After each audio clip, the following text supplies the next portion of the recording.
د ستورو هار.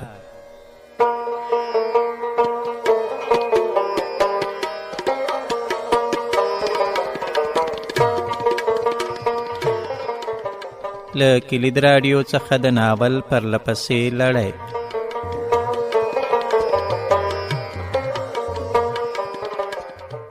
له کلید سره اوسئ.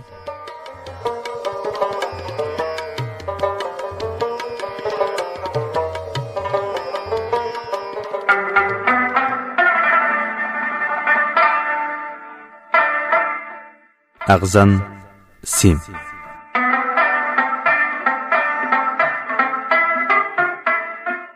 بهر ته د ناقانونه تګ له امله د یوې ځورېدلې افغانۍ د ژوند کیسه. ليکوال نصير احمد احمدی او وړاندې کوونکی نوراجان بهير.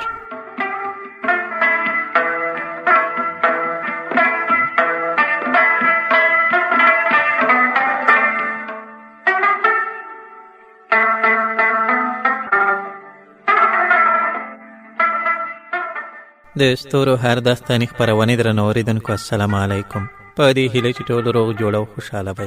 اغزن سیم په قاچاقي لارو خارج ته د تلونکو افغانانو د کړاوونو یو داستان دی.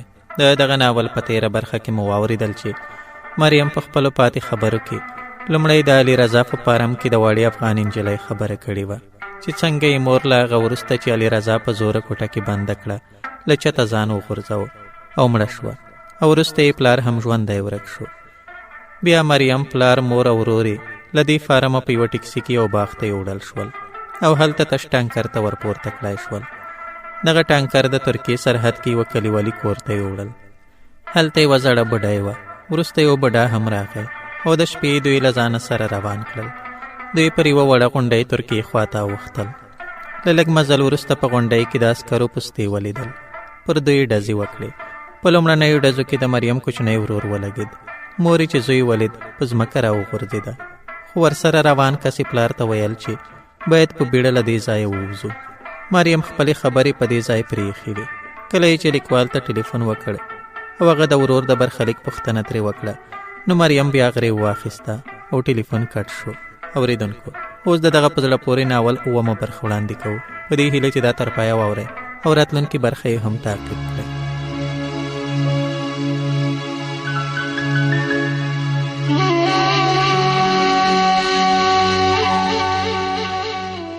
ځان بدراته وایسید، خو چاره نه وه.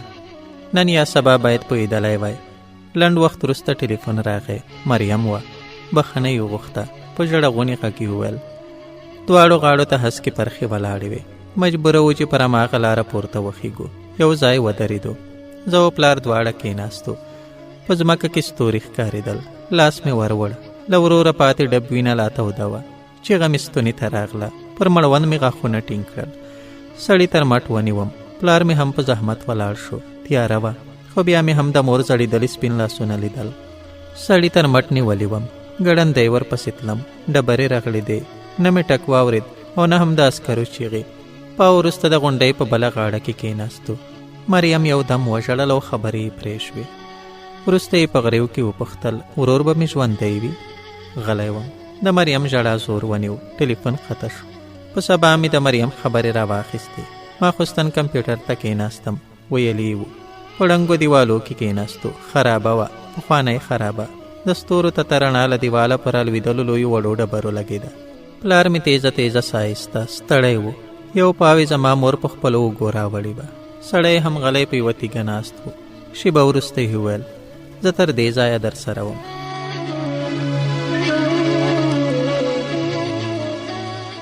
ولاړ شو. د بکس زنځیر یې کش کړ.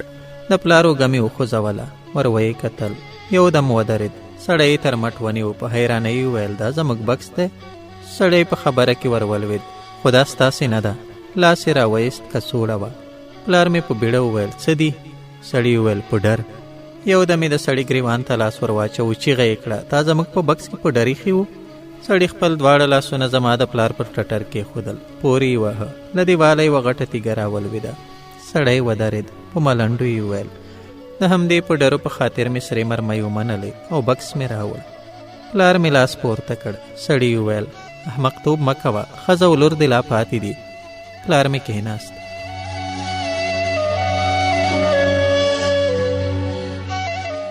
سړی 2 ګامه شاته لاړ. یوه لویه ډبره یې لرې کړه، وړه کنده وه، کڅوړه یې په کنده کې واچوله، هماغه غټه ډبره یې پرې کېښوده. بېرته په خپل ځای کېناست. مور مې یو دم چیغه کړه. پلار مې د هغې په خوله لاس کېښود، د هغې خرهاری شو، بېرته بېسده پرېوته. د پښو غږ راغی، وړې ډبرې ورغړېدې، ټول پرېوتو. د شغال ور وانګولا شوه. سړی بېرته نیغ کېناسته، په ټیټ غږ یې وانګولل. 2 تنه راغلل، دواړه تنکي ځوانان وو. یو یې له سړي سره ودرېد، بل یې تیږې ته ور وګرځېد. سړي د مخامخ ولاړ ځوان په اوږه لاس کېښود، موږ ته یې وکتل، ویې ویل دی اوس ګان نومېږي، تاسو به تر وان پورې ورسوي. بیا یې ځوان ته څه وویل، پوه نه شوم، فکر کوم چې ترکي ژبه وه. ځوان بکس ور واخیست، په لهجه لرونکي فارسي یې وویل دا سیمه خطرناکه ده، باید لاړ شو. پلار مې مور په اوږه واچوله.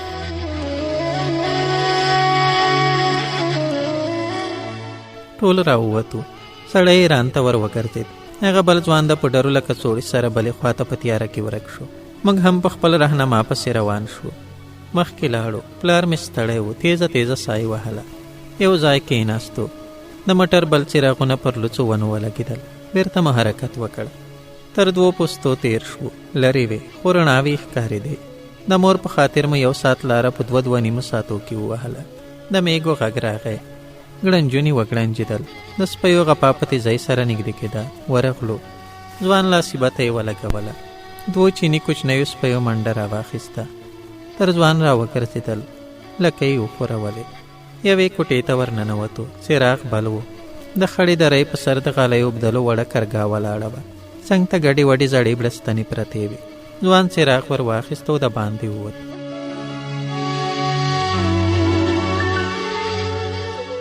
ښه شېبه ووته. پلار مې ورسایې ته ناست و، سلګۍ وهلې. مور مې لا په صد نه ورغلې. ما هم هڅه کوله چې کومه چیغه مې تر خولې را ونوځي. ما تر ډېره د پلار سلګۍ اورېدې. کله کله به د ګړنجونې غږ هم پورته شو. وروسته خوب وړی وم. نه پوهېږم څه وخت و، خو مور مې چیغې وهلې. سترګې مې رڼې کړې، رڼا وه. مور مې خپل لاس ته کتل. لاس یې زما د ورور په وچو وینو سور و. له چیغو یې وار نه کېده. ورغلم. د مور په اوږه مې لاس کېښود، را ویې کتل. سترګې یې د انګار غوندې سرې وې. راړنګه شوه. سر یې زما په اوږه کېښود. د زړه له زوره یې چیغه کړه. ټولو ژړل، کوکې مو وهلې. د ورور نوم مو اخیست. ښه شېبه ووته. کوټې ته 2 ښځې راغلې. په عمر پخې وې. د کوچیانو غوندې له پاولیو ډک ګرد کمیسونه یې اغوستي وو. یوه یې زما مور ته ورغله او بلې یې زه په غېږ کې ونیوم. له نازه یې پوه شوم چې اصلي کیسه ور معلومه ده. په ژبه یې نه پوهېدم، خو پوست غږ یې د غمرازۍ معنا ورکوله. 2 ورځې همالته وو. څو کوره وو. رمې یې لرلې. سړو یې ارد پتلونونه اغوستي وو. واسکټونه یې راوتلي جیبونه لرل. په خټه کردان وو. په 2 ورځو کې مې له مور پلار سره یوه خبره هم ونه کړه. څه به مو ویل؟ هېڅ.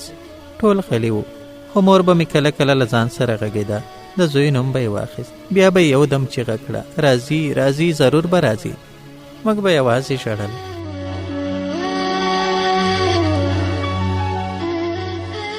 په دریم سهار یو موټر راغی. په باډۍ کې له وطني چرګانو ډک قفسونه ایښي وو. موټروان په قفسونو کې لاره وایسته. موږ ته یې اشاره وکړه. له څه ویلو پرته ورغلو. کېناستو. مخ یو دواړو غاړو ته مو له چرګو ډک قفسونه وو. یو بل قفس راغی. زموږ تر سرونو یوه لویشت پورته ودرېد. بوی و، سوړ بوی. ټیکه نه کېده. مور ته مې وکتل. زما د پلار پر اوږه یې سر ایښی و. د ککرۍ په تور ټیکري د چرګانو سپینه شټلې ښکارېده. موټر حرکت وکړ. ښه و، سوړ باد د چرګانو بوی ور سره وړ. موټر په خطه وخوت. یو پاو مزل مو وکړ. بېرته خامې ته ولوېد. تر غټ کلي تېر شو. کورونه خام وو. د لرګي ناوې ترې راوتلې وې. د بامونو پر سرونو وچ واښه ښکارېدل. په دښته کې مخکې لاړو. غونډۍ راغلې. موټر ودرېد. د 2 چرګو له منځه مې ور وکتل. د خام سړک پر سیمټي پلچک ناستې زړې ښځې پیسې شمېرلې. موټروان راغی. زموږ پر سر د ایښي قفس دروازه یې خلاصه کړه. 2 چرګانې پکې واچول. موټر حرکت وکړ. مور ته مې وکتل. هماغسې یې خپل سر زما د پلار پر اوږه ایښی و.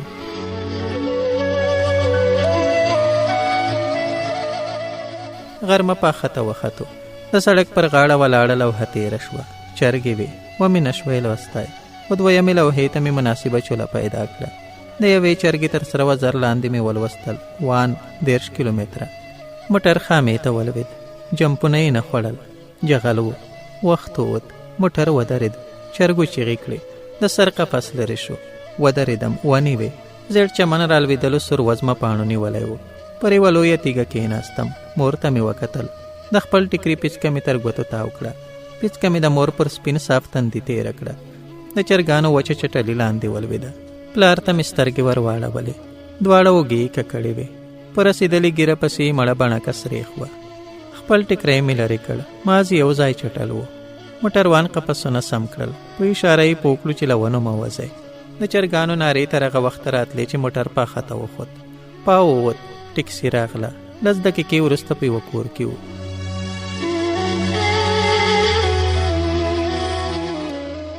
دوې ځوانې نجونې راغلې.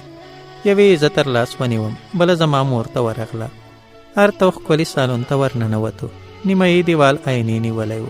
لاندې پر میز د آرایش مختلف وسایل ایښي وو. تشناب ته ورغلم. نجلۍ را زړېدلو جامو ته اشاره وکړه. پوه یې کړم چې تر ځان مینځلو وروسته هم دا جامې واغونده. کله چې په سالون کې ولاړې آینې ته ودرېدم، ځان خراته ښکاره نه شو. پر چسپ پتلون د یخنقاق لنډه لمنه پرته وه. مور مې یې راوسته. پوه شوم لمبولې یې وه. خو ورته اوږد یخنقاقي ښه و. کمربند یې نه معلومېده. پلار مې ولید. جامې یې بدلې وې. تر خریلې ستونې لاندې سره نیکټۍ ورتړلې وه. شېبه وروسته له کوره ووتو او په هماغه ټکسي کې کېناستو.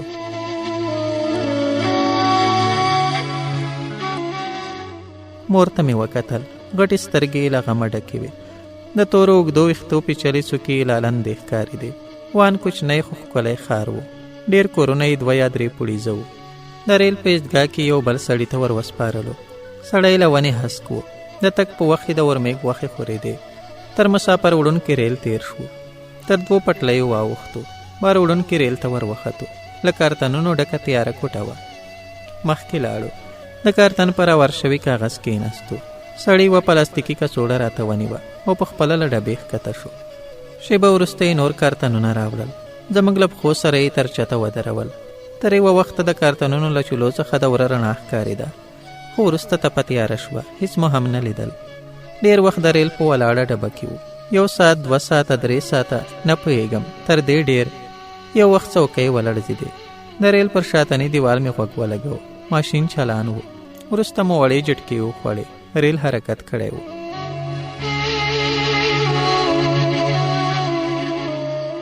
د پلاستیک کړپا شوه. پلار مې وویل ها له سهار رئیسې مو څه نه دي خوړلي. ګوتې مې په هوا کې وتپولې. د هغه له لاسه مې یو سره واخیستل. پزې ته مې ورنږدې کړ. د چپسو بوی لاره. ټول غلي وو. یوازې د پلار د ژامې د خورېدو غږ راتله. 2-3 چپسه مې خولې ته واچول. زړه مې نیولی و. خوند یې رانه کړ. شاته مې ولي ولګول. اوسپنه سړه وه. ښه شېبه ووته. خوب راغی. د پلار پر زنګانه مې سر کېښود. په ویښتو کې مې پنډې ګوتې تېرې شوې. یو وخت چې مې سترګې رڼې کړې، د موټرو هارنونه وو. ریل ولاړ و. پلار مې خرېده. مور ته مې ورغږ کړ. هغه هم ویده وه. نه پوهېدم چې شپه وکه ورځ. کله چې ریل حرکت وکړ بیرته مې سترګې پټې کړې.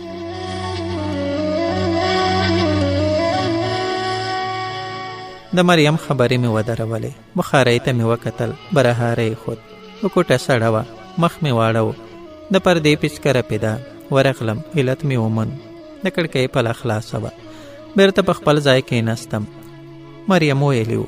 هره خوا سرې غوښې وې. په لسګونو له پوسته شوي څاروي را ځړېدل. له پرې شوو غاړو څاڅکي څاڅکي وینه تویېده. سپینې کاشۍ سرې وې. مخکې لاړو. په سپینو چپنو کې کتار خلک ولاړ وو. ساتلونه په وینو لړلي وو. کړپا وه. هډوکي ماتېدل.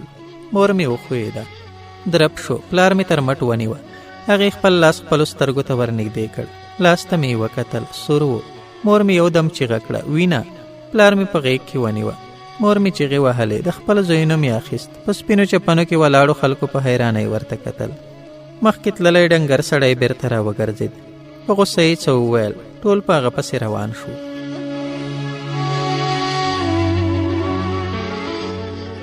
په وینو سرې زینې وې. لاندې لاړو. سړي اوسپنیزه دروازه خلاصه کړه. ورغلو. ژېړ ګروپ ته ډله ښځې ماشومان او نارینه ناست وو. موږ هم ساړه دیوال ته ډډې ووهلې. ناستو کسانو وچې سترګې راته نیولې وې. مور مې خپل لاس ته کتل.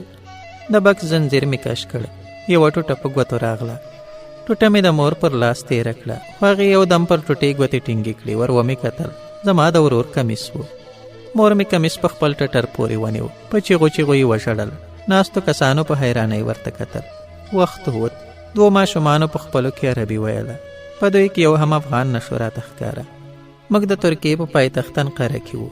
بس 1 ساعت مخکې له ریل څخه ښکته کړو. لمر مو په سر ولاړ و، رڼا یې بده لګېده. له 14 ساعته تیارې وروسته مو سترګې برېښېدې. لنډې همدې مسلخ ته راوستو. 3 ورځې په همدې کوټه کې وو. ناست کسان له عراق او سوریې څخه راغلي وو. زموږ غوندې غیر قانوني مهاجر وو او اروپا ته یې د تګ نیت لاره. په 4م سهار ټول د باندې راوایستو. یوه تلس ټایره موټر ولاړ و. کانټینر ته ورته اوږده ډبه یې لرله. ور وختو، سرې غوښې را ځړېدې. مخکې لاړو، هوا سړه وه. تر پایه پوست شوي اوږده څربي ځوړند و. 15 نفره د 2 کټونو په اندازه ځای کې کېناستو. لاس مې سوړ شو، ور ومې کتل. د یوه څاروي په حلاله شوي غاړه مې ګوتې ایښې وې. ګوتې مې وسولولې، وچې وې. د څاروي ورون مې په ګوتو کې ټینګ کړ، کنګل و. دیوال ته مې لاس وروړ، برخه یې راایستلې وه. ټول په یخچال کې ناست وو.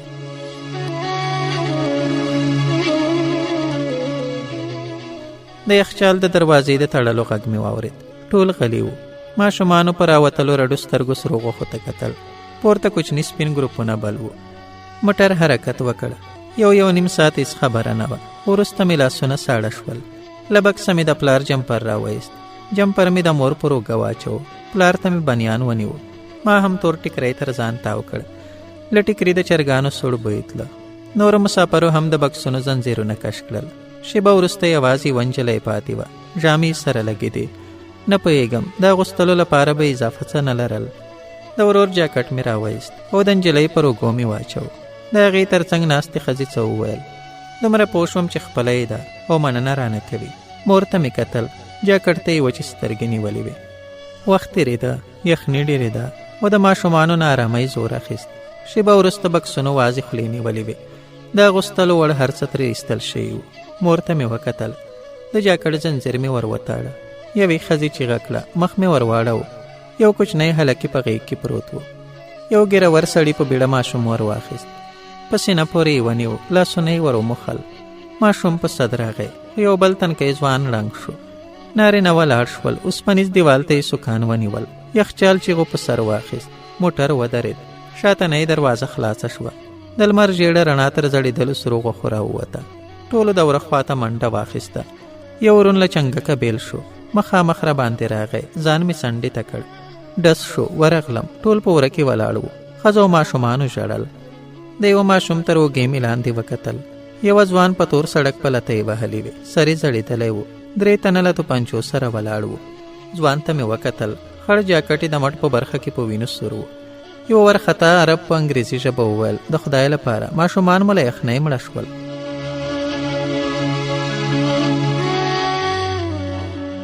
یو وسلوال چیغه کړه، ستاسو لپاره یو کانتینر غوښه نشو خرابولی.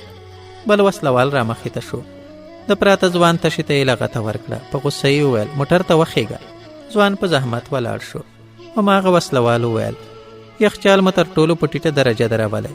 که یې بند کړو نو پولیس شک کوي. مخکې تلاشي ده، غږ مو وانهورم. ټول بیرته خپلو ځایونو ته راغلو. مور مې له ځایه نه وخوځېدلې. موټر حرکت وکړ. 5-6 دقیقو خلاصې دروازې د یخچال هوا بدله کړې وه. د بیسه د تنکي ځوان سترګې لوڅې وې. یوه سړي پر اوږو تولیا ورسموله. لنډ وخت وروسته موټر ودرېد. زړه مې دربېده، خو د یخچال دروازه خلاصه نه شوه. موټر بیرته حرکت وکړ. د ټپي ځوان زګیروی خود. سړه هوا ورو ورو تودېده، خو یخچال لنډ وخت بند و. کله چې 2یم ځل چالان شو، له دیوالونو سوړ باد راتله. وخت ووت.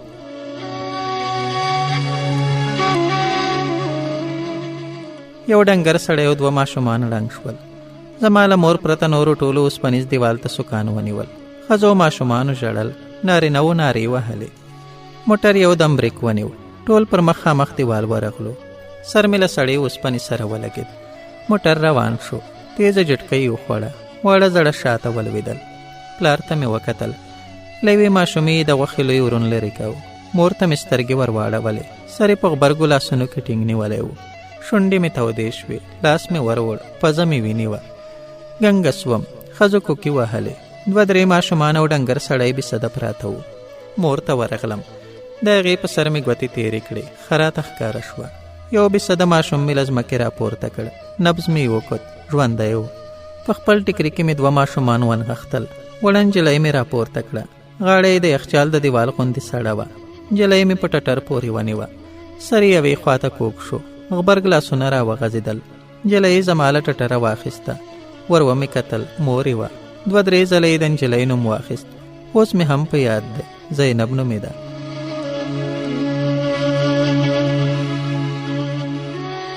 مور یې تر ډېره نجلۍ ته کتل. وروسته یې یو دم کوکه کړه. چیغې ډېرې شوې. نه یخچال بند شو او نه هم موټر ودرېد. مریم ټوخي واخیسته. څو ځله یې د خبرو هڅه وکړه خو ټوخی وار نه ورکوو. وروسته یې په جړ غږ وویل نن ښه نه یم. دوه ځله مې وینه قی کړه. د خبرو سیکه نه ده راپاتې، خو نه غواړم چې کیسه مې نیمګړې پاتې شي. مریم وټوخل. بیا یې وویل موټر جمپونه وخوړل. ودرېد. د یخچال دروازه خلاصه شوه. د مایانو له سوړ بوی سره د څپو غږ راغی. دوه تنه راغلل. توپانچې ورسره وې. له موږ څخه یې وغوښتل چې له موټره ښکته شو. په زحمت ولاړه شوم. پلار ته مې وکتل.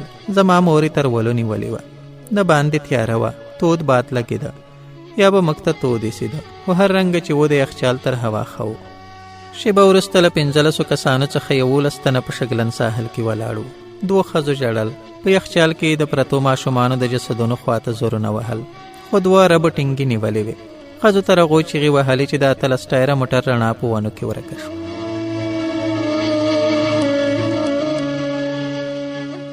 پر شګو کېناستو. څپې په اوبو کې له راوتلو تیږو سره لګېدې. د ماشین غږ مو واورېد. له اوبو راتله. نږدې شو. وړه ماشیني کشتي وه. ورغلو. اوبه مو تر زنګنو راپورته شوې. ټول په کشتۍ کې کېناستو. کشتۍ حرکت وکړ. څراغونه یې مړه وو. د اوبو ساړه څاڅکي مې په مخ لګېدل. مخکې لاړو. ګڼو ګروپونو ته ورو ورو ورنږدې کېدو. په تیز باد کې د مایانو سوړ بوی ګډ و. د اتم سیم جغرافیه را په زړه شوه.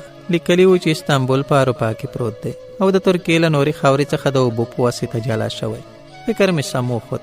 ساحل ته نږدې مې د ترکیې بیرغ ولید. موږ د یوې لویې زړې کشتۍ لاندې ودرېدو. د کشتۍ دیوال سوری و. ورغلو. رهنما لاسي باته یې بله کړه. موږ د کشتۍ په ماشین کې وو. تر اوسپنیزو زنګنو لویو ګراریو تیر شو. پورته وختو. غټه کوټه وه. له سوریو دیوالونو څخه یې نری باد راوت. د بتۍ سپینه رڼا پر پلاستیکي زړو خلطو لګېده. د رهنما په امر همالته کېناستو. شپه مې د لرګي پر لندې تختې تېره کړه. ټوخي خوب ته نه پرېښودم.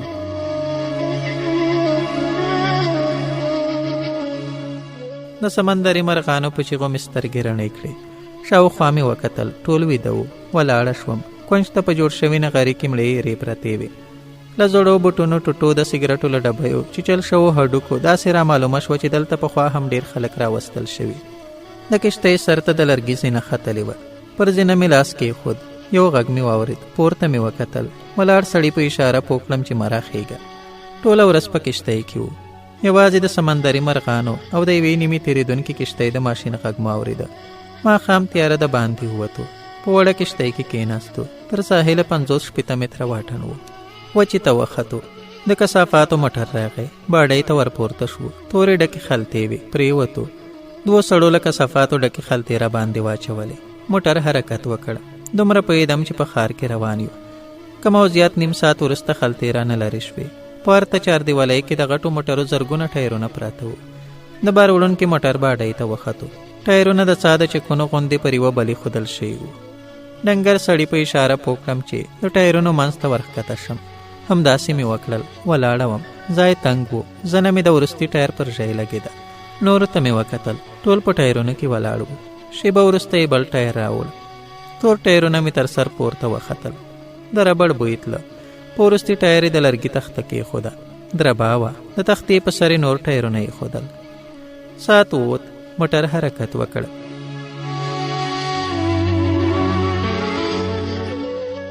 د بدن کنټرول مې له اختیاره وتلی و. له جم سره به ټایرونو مخکې شاته ورسره وړم. هېڅ مې هم نه لیدل، خو کله کله به مې له خیړ ښه د پلار غږ واورېد. ښه یې 2 ساعته وروسته له ټایرونو څخه راوختم. زړه مې راډکېده. ټوک ټوک وم. یوه کور ته یې بوتلو. کوټه ښه وه. ورسه یې لرله، خو په اول منزل کې و. په چمن کې له ولاړې ونې پرته نور هېڅ هم نه ښکارېدل. د شپې ټوخي واخیستم. سینه مې وسوځېده. خوله مې تروه شوه. تشناب ته لاړم. آینې ته ودرېدم. شونډې مې سرو وینو نیولې وې. په 3 ورځو کې مې 2 ځلې وینه خولې ته راغله، خو مور او پلار ته مې څه ونه ویل. په 4 ماښام یې یوه ځنګله ته بوتلو. هماغه 11 نفره وو. قاچاق وړونکي په 2 ټکو ټینګار وکړ. 5 ساعته پیاده روي ده او که څوک پاتې شول نو پاتې به وي. څه به مو ویل، په خپل اختیار کې نه وو. مخکې لاړو. غونډۍ وې، د ناجو په ونو پوښلي تکې شنې غونډۍ. ټول کتار روان وو. یو وسلوال مخکې تله، بل په موږ پسې وو. د سپږمۍ رڼا دومره زور لاره چې پل سم ځای کېږدم. له 1.5-2 ساعته مزل وروسته مو دمه ونیوه. لویې ډبرې وې. د سپږمۍ رڼا ځای ځای د ونو له چلو راوتلې وه او پر ځمکه لګېده. نږدې انګولا پورته شوه. د توپانچې د کپاک له کشولو پوه شوم چې لیوه دی.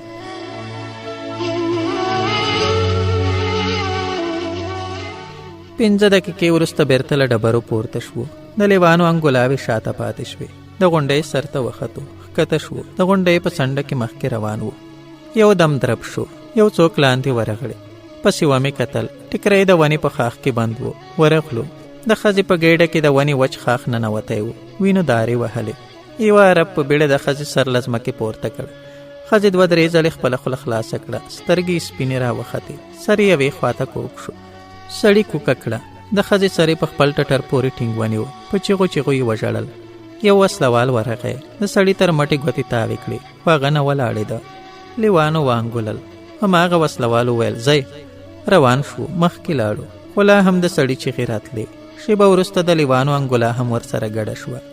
چیغې او انګولاوې سره نږدې وې. په 2 غونډیو وختو. بېرته ښکته شو. خو ونې نه خلاصېدې. له 5 ساعتونو مزل وروسته له لرګیو جوړې یوې کوټې ته ورننوتو. کوټه په ځنګل کې وه. ورې نه لاره. دیوالونه یې له پنډو تختو جوړ وو. د خیرن مات میز پر سر د ښکاري ټوپک تش پلاستیکي کارتوس ښکارېدل.